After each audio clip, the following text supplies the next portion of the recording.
भारत के ओडिशा राज्य का पुरी क्षेत्र, जिसे पुरुषोत्तम पुरी, शंख क्षेत्र और श्री क्षेत्र के नामों से जाना जाता है, भगवान श्री जगन्नाथ जी की प्रमुख लीला भूमि है। उत्कल प्रदेश के प्रधान देवता के रूप में श्री जगन्नाथ जी की पूजा होती है। वैष्णव धर्म की मान्यता है कि श्री जगन्नाथ जी राधा और श्री कृष्ण की युगल मूर्ति के प्रतीक हैं, जिनसे संपूर्ण सृष्टि का उद्भव हुआ है। श्री जगन्नाथ जी को पूर्ण परात्पर भगवान माना जाता है और श्री कृष्ण को उनकी कला का एक रूप। आषाढ़ शुक्ल द्वितीया को भगवान जगन्नाथ की रथ यात्रा का शुभारंभ पुरी में होता है, जो आस्था और भक्ति का अद्वितीय उत्सव है। रथ यात्रा से पहले भगवान श्री जगन्नाथ 15 दिनों के लिए बीमार पड़ते हैं। ये घटना ज्येष्ठ पूर्णिमा के दिन स्नान यात्रा के बाद होती है। हर साल 15 दिन के लिए क्यों बीमार हो जाते हैं भगवान जगन्नाथ, जाने इससे जुड़ी कथा। एक समय पुरी में माधवदास नामक एक परम भक्त रहते थे। वे प्रतिदिन भगवान जगन्नाथ की पूजा आराधना करते थे। एक दिन उन्हें अतिसार का गंभीर रोग हो गया।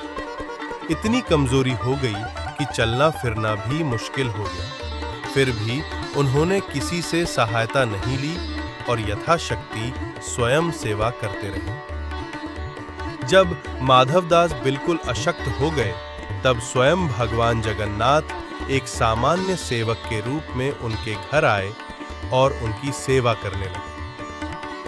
जब माधवदास को होश आया तो उन्होंने प्रभु को पहचान लिया। भाव विभोर होकर उन्होंने पूछा, प्रभु, आप त्रिलोक के स्वामी होकर मेरी सेवा क्यों कर रहे हैं? यदि आप चाहते तो मेरा रोग ही समाप्त कर सकते थे। भगवान ने उत्तर दिया, भक्त की पीड़ा मुझसे देखी नहीं जाती, इसलिए स्वयं सेवा करने आया हूं।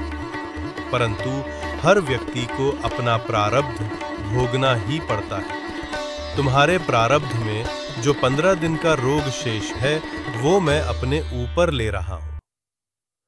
पौराणिक मान्यताओं के अनुसार ज्येष्ठ पूर्णिमा के दिन भगवान जगन्नाथ, बलराम और सुभद्रा का सहस्त्रधारा स्नान होता है। इस विशेष अनुष्ठान में 108 कलशों के जल से उनका अभिषेक किया जाता है।